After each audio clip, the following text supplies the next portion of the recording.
নমস্কার, নাগরিক মনে সবাইকে স্বাগত। হুমায়ুন কবির আবার তাকে নিয়ে তীব্র জল্পনা।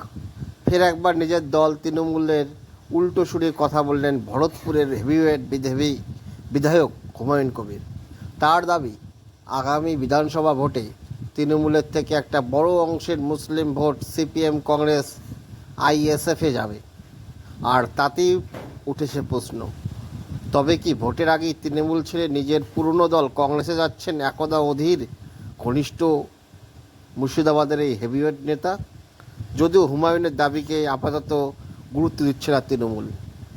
আবার সেই খবরের নজরে হুমায়ুন কবির, ভরতপুরের হেভিওয়েট নেতা, যিনি একদা অধীর ঘনিষ্ঠ ছিলেন।